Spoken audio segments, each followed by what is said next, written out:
today's video, we are reacting to how to survive every natural disaster. Let's get it. And work our way towards the deadliest of them all. Number 15, hailstorms. There has been a handful of deaths direct. Now, I live in Texas near Houston, and I would say I haven't really experienced that many natural disasters, to be honest. Probably the biggest one though is hail. Hail has came through and fucked shit up like 2 or 3 times. Luckily though, where I live, we never lost power. We caught some snow, but it wasn't that bad. But in terms of like big things, this is probably the biggest that I've ever personally. Oh, thank God. You know what I'm saying? Linked to hailstorms in recent history, and I couldn't just stand around and do nothing about it, since I know a few of you sometimes go outside. Obviously, as of right now, with the current knowledge you have, the odds of you surviving any natural disaster are slim to none. But by the end of this video, you will not only have the knowledge necessary to survive, but more importantly, the confidence to brag about it. Anyone who knows me can quickly tell you about my previous work, which, without a shadow of a doubt, has saved over 2 million lives and counting. So rest assured, you're in great hands. Here are the most common signs that a hailstorm is gearing up to attack you. A thunderstorm is nearby, a greenish sky, rolling clouds, sudden wind and temperature changes, and Nigga, was that a flying cow? What the fuck? Nigga, I see a cow flying in the air, bro. I might just think the world is over, bro. At that point, I'm gonna be like, you know what, man? I lived a good life, man. It is what it is. shifting rain patterns. Now, the good news is that hailstorms typically begin with light, small hail before larger, deadly size hail begins to rain down. So if you live in an area where it doesn't snow, you will only have a small window of time to pretend like it does. If you're ever caught in the open during a deadly hailstorm, the first thing you must do is protect your head. Use your arms or whatever you have to shield this weak spot. Remember, a large hailstone could easily one-shot you and send you back to the lobby. While I ain't gonna lie, bro. I'm not getting one-shotted by a fucking no. Me and you, bro. We are not getting one-shotted by no hailstorm. Maybe some other niggas or something like that, but I'm not going out like fuck no. protecting your head, quickly move in a crouch position towards the nearest overhead cover, which lowers your odds of receiving a critical hit. For those of you who don't hit the gym, be careful. Even a body shot could be fatal. If for some reason you aren't near any cover, look for ditches, bushes, or depressions in the ground to lower the odds of being struck. Remain in cover until the storm has passed. Easy. Number 14, sandstorms. It's estimated that around 330 million people from around the world have their health negatively affected by sandstorms. Obviously, it would be incredibly arrogant for me to say that I could save all of them, but in 100 years, when this video has 330 million views, you will know I did. Even though sandstorms don't kill people directly, they do cause respiratory illness to millions, and that's enough to make me slightly angry. Here are a few pictures of sandstorms so you can see how devastating they must truly be. These are the signs you need to watch out for, as they could save your life. A giant 1,000-foot wall of dust heading your way is one of the strongest indications that a sandstorm is approaching. If you're ever caught in the open during a sandstorm, the first thing you have to do is cover your eyes, nose, and mouth with any piece of clothing to protect your eyes and lungs. Use anything in the environment to shield yourself from the powerful winds, debris, and dust by crouching down next to it and waiting the storm out. It should come without saying, but avoid roads at all costs, since all the accidents will only slow you down. Most sandstorms typically last 30 minutes to a few hours, so whatever you do, don't panic and just wait it out. Number 13, blizzards. Blizzards are one of the easiest natural disasters to survive. All you need is the right knowledge and Nigga, just stay in the house. thousands of dollars for the correct clothing. It's as Make sure it's Balenciaga though. If it's not Balenciaga, you're gonna pass away. I don't know who came up with that rule, but I'm just telling you. estimated that blizzards kill a few hundred people each year, but not if I have something to say about it. Cut it out.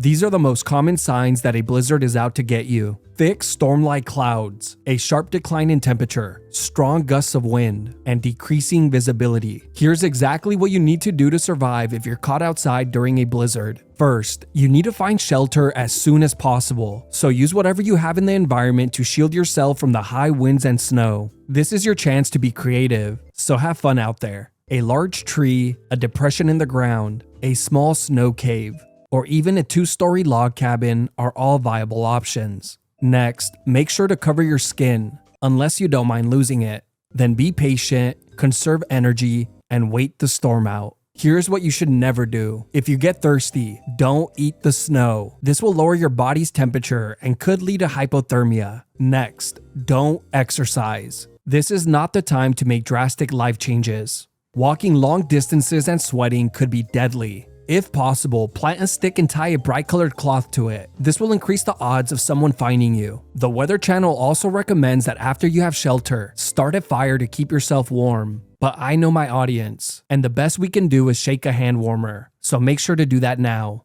Feel free to use your phone at any time to call for help. This increases the odds of survival, but also carries the risk of the call going viral if they don't find you, which would be embarrassing. Number 12. Extreme wind events. Being killed by air has to be the most embarrassing way to go out, and I will do whatever it takes to make sure you don't have to worry about that. Extreme wind events are powerful non-tornadic windstorms that reach upwards of 100 miles per hour. Here are all the signs you might get picked up and body slammed by high winds. Sudden sharp gusts, debris lifting, dust kicking up, or a fast approaching storm. But let's talk about what you should do if you're ever bullied by wind. First, head towards a sturdy shelter. A shed, tree, or any structure you built is definitely not going to cut it. If you're in your vehicle, park away from trees, power lines, or any questionable.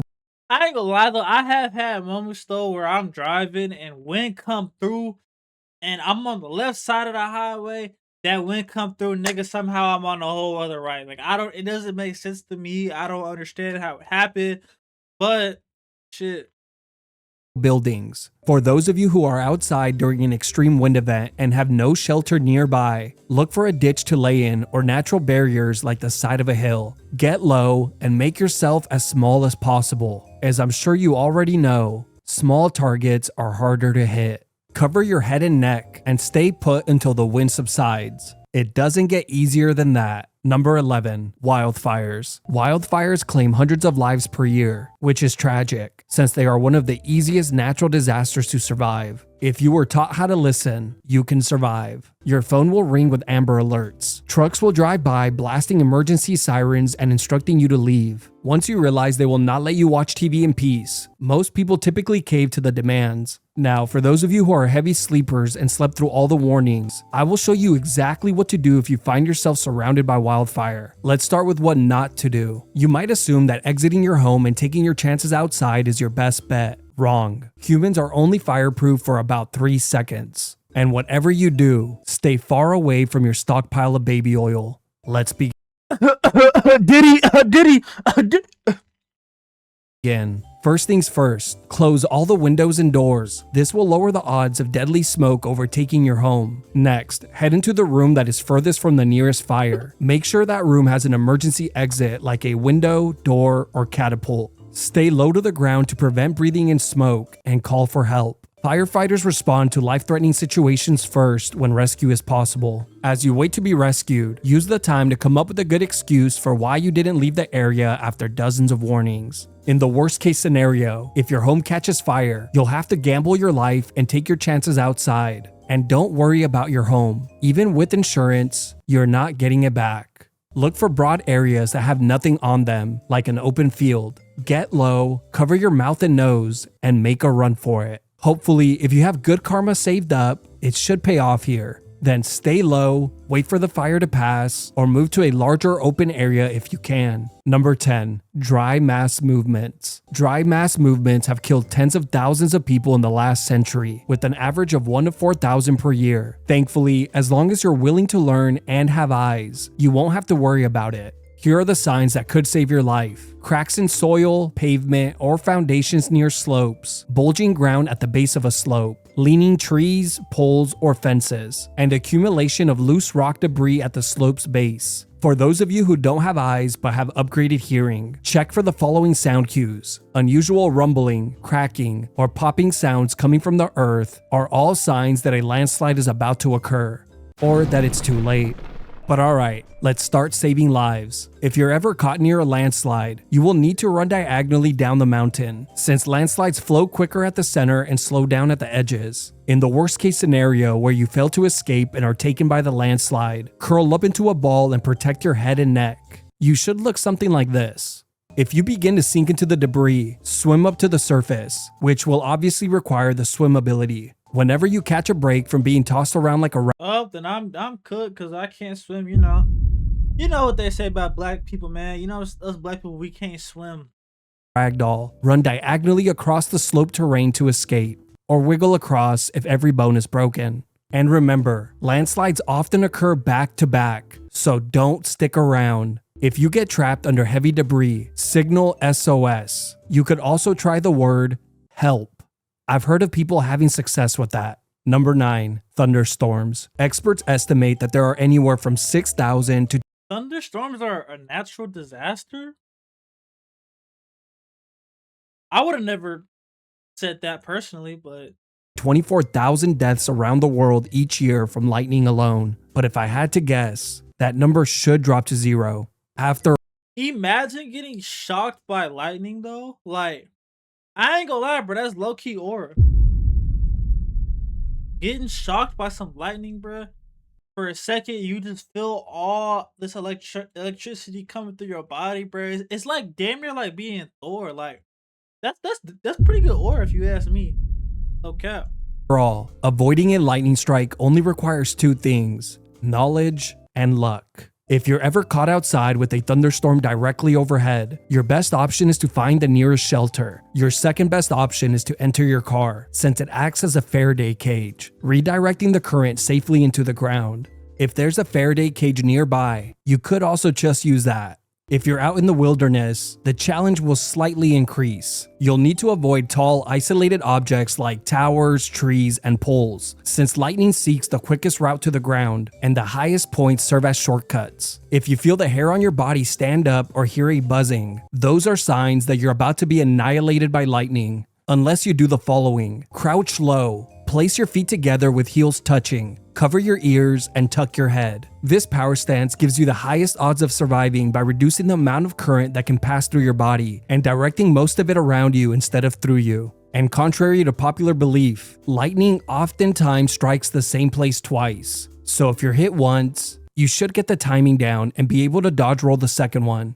Ideally, you'll want to wait out the storm in a low, broad area with evenly spaced trees. But if there's nothing around you, look for a depression on the ground and wait out the storm there, which shouldn't take longer than 40 minutes. Number 8, volcanic eruptions. There have been hundreds of thousands to millions of human lives lost due to volcanic eruptions in recorded history. So it was only right that we built some of the largest cities in the world around them. If you're one of the millions of people who live near an active volcano, here are the signs to look out for: increased earthquakes, ground swelling or cracking, rising temperatures, and steaming or venting. These will typically appear a few days to a few hours before an eruption, so it should give you enough time to say goodbye to everyone in your home. But in extremely rare cases, you're just unlucky, and a volcano erupts without warning. Thankfully, most volcanoes erupt effusively, meaning they spew magma rather than erupting explosively. But of course, I'll be teaching you how to survive all the dangers that come with volcanoes. Let's start with the easy one. If you're near a volcano and an effusive volcanic eruption occurs, you'll need to run to high ground. This will keep you safe from lava and mud flows. If an explosive eruption occurs and it begins to rain down rock, head to the nearest cover, like a large rock or hillside. Curl up in the fetal position and protect your head and neck.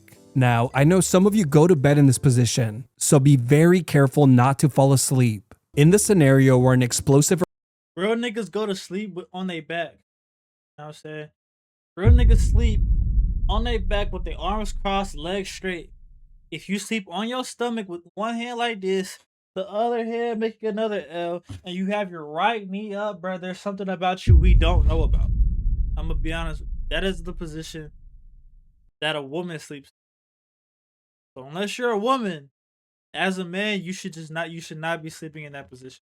eruption occurs, but the volcano releases pyroclastic flows, a deadly avalanche attack that consists of superheated gas, ash, and rock. You will easily counter this by getting in your car and fleeing. Remember, there is no shame in running away from a fight.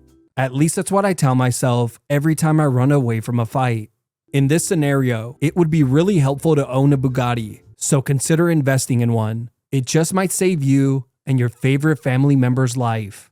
The final last resort way to survive a pyroclastic flow is to get deep underground, like in a parking garage, and wait at least a day before coming back up to check out the new update. Number 7. Wet mass movements. Wet mass movements are water-saturated landslides, where water turns soil and rock into fast-moving, highly destructive flows. These are things like landslides, mud and debris flows, and lahars, which are volcanic mud flows. It's estimated that there have been around 2 million casualties since 1970 due to this natural disaster. So it's up to us to put an end to it once and for all. Here are the signs to watch out for during or after heavy rain on mountains and hillsides. Cracking ground, tilting trees or fences, and rapidly saturating soil are all clear signs that the slope is about to collapse. Thankfully, if the land decides to slide, you will be well prepared. First things first, get to high ground immediately. Not only will this be the safest place to be, but it will also provide you with the best angle to film.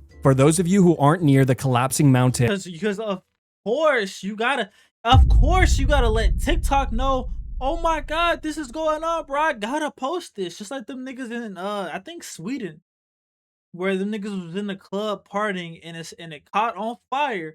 And instead of leaving the building while the building is on fire like a fucking normal person, them niggas pulled out their phone and recorded it. but are unlucky enough to be in the direct path, don't worry. You will get some clues as well. If you hear the sound of breaking trees approaching or rumbling sounds similar to a train that seem to be getting louder, immediately run to the nearest high ground. And lastly, for those who are near a river or stream, you will get some clues as well. If the water suddenly stops, turns brown, or the level suddenly increases or decreases, yup, it's time to run uphill. But if for some reason you are sucked into the lahar, mud, or landslide, don't panic. Many people much smaller and weaker than you have survived this. At least I think so. So be confident in yourself. Even though these natural disasters move like water, they are much denser and can be more like fast-moving concrete, so you will need to become as buoyant as possible. For those who learned how to float on your back without getting water in your ear, this skill will finally be useful. I'm not kidding. The surface tension should keep you afloat, prevent head trauma, and stop your legs from snagging the floor and drowning. But if you don't know how to float on your back, don't worry. You will have one attempt to learn.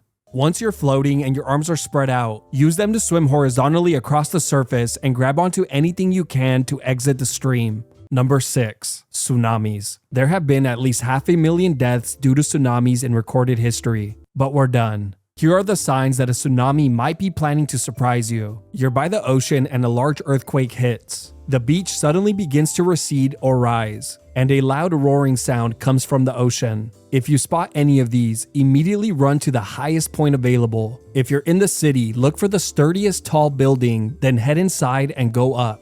I can't believe I have to say this, but do not go to the shore to watch the wave. Many people have died doing just that. And I won't be embarrassed by one of my subscribers. For those of you who walk around with noise-canceling headphones and are taken by the tsunami, your odds of survival will be slim, but not impossible. Once you've tanked the initial impact of the wave, grab a hold of any large floating object and tightly hold on. Try your best to position yourself on the opposite side of the current to minimize the odds of getting squished, unless you're into that. As you travel inland, the waves should begin to slowly lose strength, hopefully enough to allow you to escape into a building or onto a solid structure. If you fail to do so, you might be dragged out to sea for round 2, 3, 4, and so on, since tsunamis typically hit back. Imagine going rounds with a fucking tsunami. Nigga, that's crazy.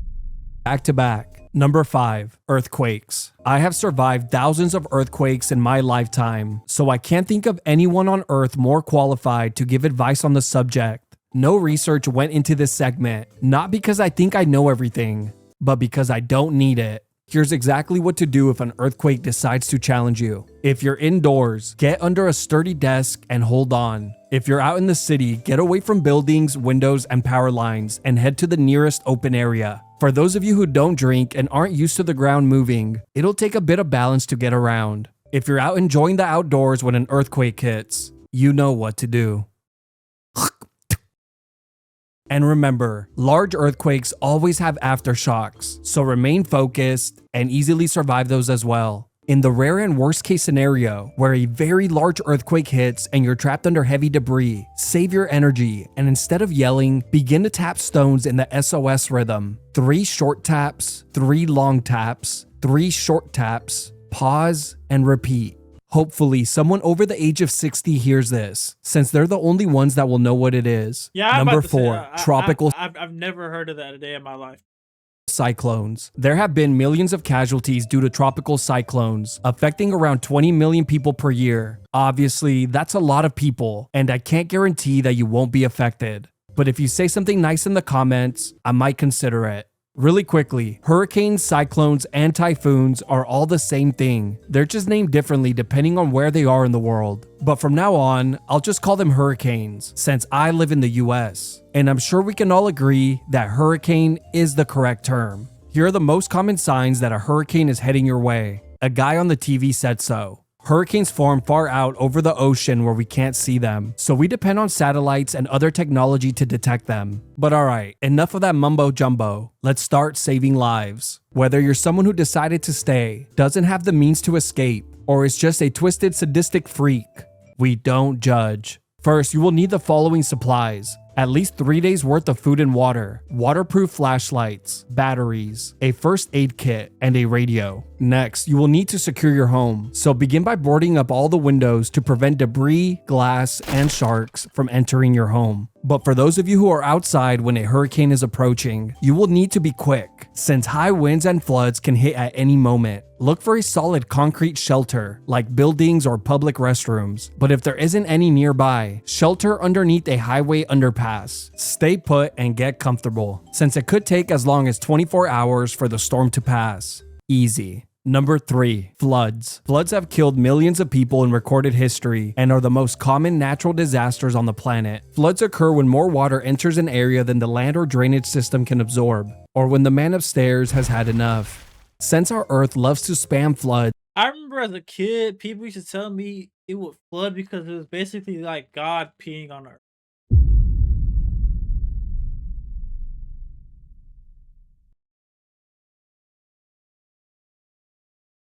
you need to master how to survive them. That's why it's very important you know the fundamentals. Swimming. Once you've learned that and are comfortable, here's exactly what you should do to survive a flood. If you're indoors, get to the highest level immediately. If you're driving, never attempt to cross water. Even 6 inches of water can sweep away your car, so don't try it, unless you're confident that you have enough speed.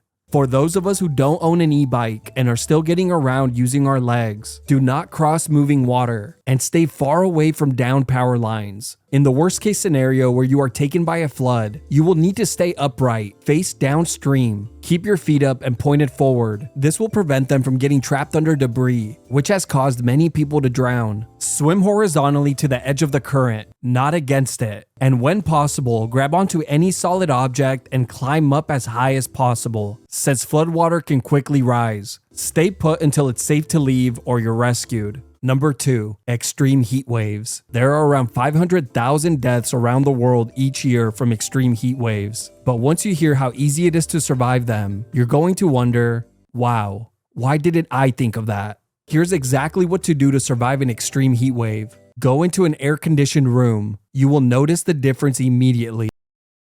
Yo, bro! Oh my fucking god! Bro, this nigga is a genius, bro! I never would have thought to do that! Holy smokes! For those of you who live in Europe and don't have an air conditioner, you will need to make some compromises. Take a shower. This will lower your overall body temperature. Next, drink plenty of water and electrolytes. Wear loose and breathable clothing, which is optional.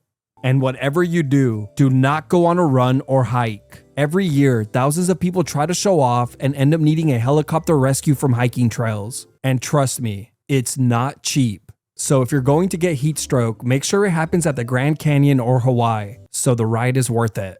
And since heat strokes are the largest cause of fatalities during a heat wave, survival depends on doing as little as possible. But just in case, here are the most severe symptoms of heat stroke. Confusion. If you become confused, take a second to lock in, call for help, and return back to being confused. Hot, dry skin that is no longer producing sweat, rapid pulse, and loss of consciousness are all life-threatening symptoms that require immediate medical attention. But perhaps the ones who suffer the most are children, since their agony can last for hours, stuck at the mall with their mom to avoid a high electric bill. Number 1. Extreme cold waves. Extreme cold waves claim 9 times more lives each year than heat waves. Around 4.5 million casualties on Would you rather it be forever hot or forever cold?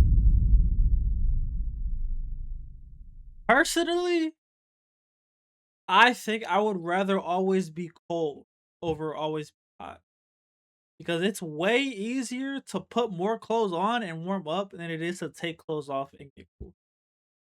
average. But don't worry, it won't be you. Most cold-related deaths come from the elderly, and I know they're not on YouTube, they're on Facebook. Here's exactly what you need to do to survive an extreme cold wave. Stay indoors as much as possible. Psh, too easy. Consider having a backup generator, chopped wood, or nuclear reactor to heat your home. If you must go outside, cover all skin and make sure to dress in layers, which includes a waterproof outer layer. During extreme cold waves, most deaths occur due to hypothermia, so it's important to know what that looks like. Intense shivering, then loss of shivering even though you remain in the cold. Severe confusion, slurred speech, drowsiness, and feeling the need to remove clothing are all life-threatening symptoms that require immediate medical attention, or a sign that you should probably stop drinking. Let's say you're stuck outside in an extreme cold wave with no access to any shelter. What do you do then? First, you will need to get away from the wind, so use a hillside, trees, boulders, ditches, or whatever you can in the environment to block it. If there's snow, you can dig a small trench and lie inside it, because snow is an excellent insulator that traps heat. Just make sure to put something between your body and the snow, since direct contact will pull away heat very quickly. Tree branches, pine needles, dry grass, or any plant material works well as insulation. Stay put and wait for help to arrive, or begin to move once it's safe to do so. Easy. Now I know what you're thinking. He forgot to cover tornadoes and droughts. Not so fast. I didn't forget. There's just no point. You see, I've gone my entire life and never met anyone who lives or lived here. And I've talked to a handful of people. But what about droughts? Well, they only become extremely deadly in underdeveloped countries. And they're not on the internet. Anyways, with that being said, chat, y'all let me know y'all thoughts on this in the comment section below. Hit that like button, hit that subscribe button. Every single sub is greatly appreciated. And until next time, peace.